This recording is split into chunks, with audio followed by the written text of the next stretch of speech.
Hello dear learners, how are you all? I hope you all are fine. तो आज से हम एक नया टॉपिक ले रहे हैं जिसका नाम है literary forms and terms. Okay, ये हम वन लाइनर क्वेश्चन करेंगे और अपनी सीरीज़ शुरू करते रहेंगे। ये लगभग मैं आपको 300 to 200 तक इसके क्वेश्चन आंसर कराऊंगी और आप भी प्लीज़ बने रहें और सेशन को एंजॉय करें। ओके, सबसे फर्स्ट क्वेश्चन है, it's a Latin term means for the beginning the origin of X. Okay, Horace has used it in it Ars Poetica. It is, जिसने होरेस ने अपनी आर्स पोएटिका में इसको use किया था, उसका क्या नाम है? ओके, तो इसे कहते हैं एब ओबो। ओके, सेकंड है agitprop theatre, a well known form in 20th century is. जो एजिटप्रॉप थिएटर थे जो कि 20th सेंचुरी में थे, उन्हें क्या कहते हैं? ये है Marxist and communist propaganda using the theatre form. Okay, next है the extending narrative which carries a second meaning along with its surface story is known as. Okay, जिसकी एक मतलब कह रहे हैं कि कैरीज अ सेकेंड मीनिंग, जिसका second meaning भी होता है। जो स्टोरी चल रही होती है उसके अलावा भी एक सेकेंड मीनिंग होता है, इसे हिडन मीनिंग होता है। ओके, इसमें मतलब दिखाते तो कुछ और है बट उसका मीनिंग कुछ और ही निकलता है, वो होता है एक्सटेंडिंग मीनिंग। ओके, तो ये होता है एलेग्री, जो आपने पढ़ा भी होगा, बहुत सारे इसके हैं एलेग्री के, जैसे जेम्स ऑरवेल का है ना, आपने पढ़ा होगा। तो वो किसका एग्जाम्पल है? ये एलेग्री का है। आ स्टोरी और a poem in which characters, setting and events, इसमें करेक्टर्स होते हैं, सेटिंग होती है इवेंट्स की, स्टैंड फॉर अदर पीपल और इवेंट्स। ओके, और फॉर अ अब्स्ट्रैक्ट आइडिया और इक्वालिटी इज़ नोन एज। जो कि इसमें सेटिंग होती है, इवेंट्स होती हैं और करेक्टर भी होते हैं, ठीक है। और इसमें अब्स्ट्रैक्ट आइडिया होता है, मतलब छुपा आइडिया होता है, उसे क्या कहते हैं? उसे कहते हैं एलेग्री। ओके, जॉर्ज ऑरवेल का है जो फॉर्म, उसके बारे में आपने पढ़ा भी होगा, वो किस फेमस एग्जाम्पल है एलेग्री का। नेक्स्ट है बाइनेंस का है the pilgrim progress is known as instance of. जो बाइनेंस का पिलग्रिम प्रोग्रेस है वो किस लिए जाना जाता है? तो वो भी किसका एग्जाम्पल है? एलेग्री का। ओके, आज रेफरेंस टू समवन और something that is known for history, literature, religion, politics, sports, science और another branch of literature. Okay, उसे क्या कहते हैं? एलुजन कहते हैं। नेक्स्ट है anagnorisis is a term used by Aristotle. Anagnorisis होता है जो कि पैरापेटाया के बाद में आता है। ओके, जो ये ट्रेजेडी में होता है, जो कि होता है रिकॉग्निशन ऑफ और डिस्कवरी। जैसे कि मैकबेथ था, मैकबेथ को जब से पहले तो बहुत प्राउड था, जब तक उसे पता था कि कोई भी अपनी माँ के पेट से जन्मा बच्चा मुझे मार नहीं सकता, और जब तक फॉरेस्ट चल के नहीं आ सकता जब तक मैं मर नहीं सकता। लेकिन जब उसे इस बात का रिकॉग्निशन हो जाता है कि मैकडफ एक सिजेरियन है, ओके, और जंगल चल के आ जाते हैं, जो मैकडफ की आर्मी होती है, वो जो फॉरेस्ट होते हैं, फॉरेस्ट के ब्रांच काट कर उसमें छुप छुप कर आते हैं। तो वो क्या देखता है जब मैकबेथ कि ये तो जंगल भी आ गया और मैकडफ वो सिजेरियन है, तो उसे रिकॉग्निशन हो जाता है, डिस्कवरी हो जाती है। ओके, वही क्या वो कहलाता है? एनाग्नोसिस कहलाता है। ओके, आप इसको याद रखेंगे। आई होप आपको ये समझ में आया होगा। It is a very short tale, बहुत छोटी टेल होती है, which is told by a character in a literary work, it is known as. Okay, बहुत छोटी सी स्टोरी होती है जो कि करेक्टर के द्वारा सुनाई जाती है, उसे क्या कहते हैं? एनेक्डोट कहते हैं।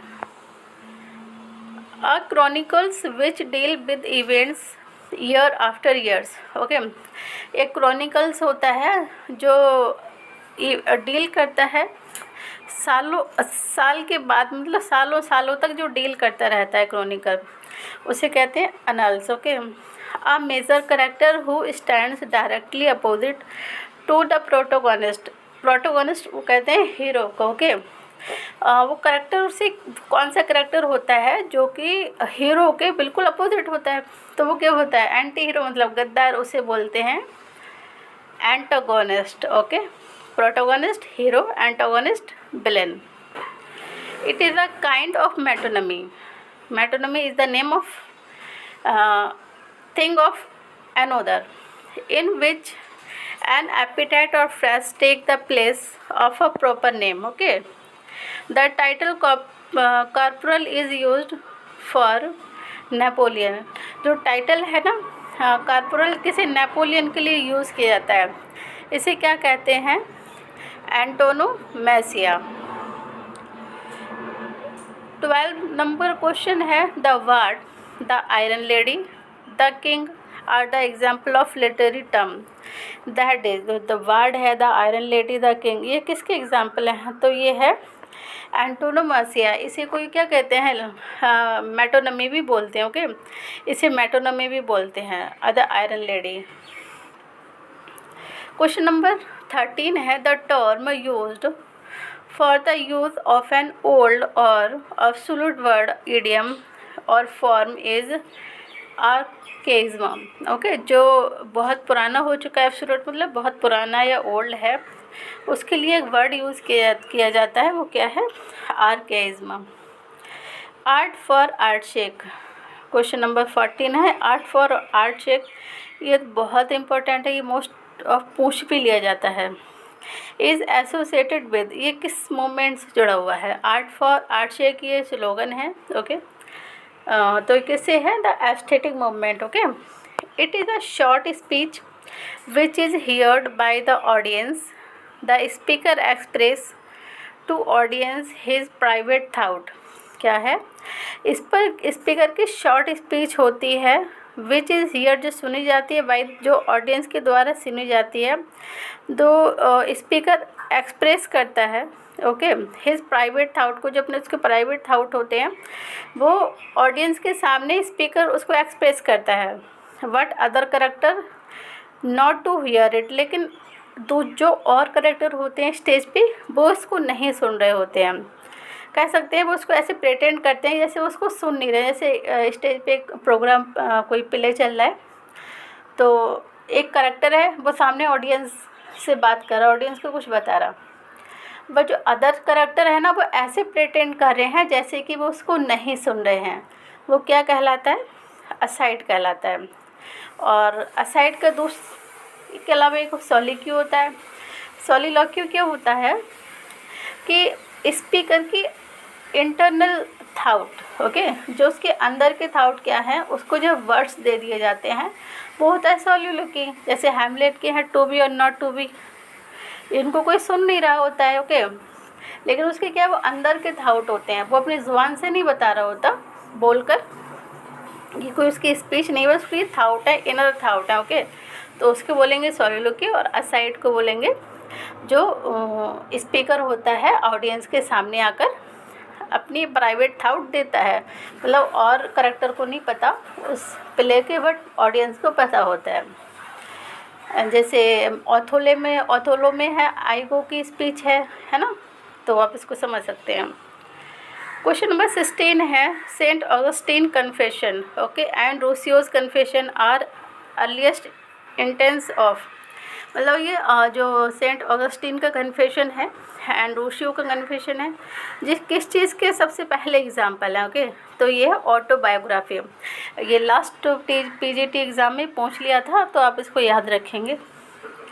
क्वेश्चन नंबर है 17, Julius Caesar used to write and depict his personal experience about epic battle. Okay, जो जूलियस सीजर है उसने अपने पर्सनल जो उसका बैटल हुआ था उसके बारे में कुछ डिपिक्ट किया था। ओके, कुछ लिखा था। He said to be the first, okay, इससे तो क्या कहेंगे, मेमोरिस्ट। मेमोरिस्ट क्या होता है, किसी इवेंट के बारे में, जो उसके लाइफ में कोई इम्पोर्टेंट इवेंट हुआ हो, कुछ इम्पोर्टेंट पर्सन उससे मिला हो, तो जो उसके बारे में जो एक्सप्रेस करता है उसे क्या कहते हैं, मेमोर कहते हैं। मैंने इसके बारे में आपको पढ़ा है डिटेल में, आप चाहें तो मेरी जो लिटरेरी टर्म्स की एक वीडियो है उसमें देख सकते हैं। क्वेश्चन नंबर 18 है वॉल्डेन इज़ अ मेमोर। द वॉल्डेन है किसका मेमोर है? तो यह हेनरी डेविड थोरियो। ओके, नेक्स्ट है question number 19, who is famous for diaries and memoirs.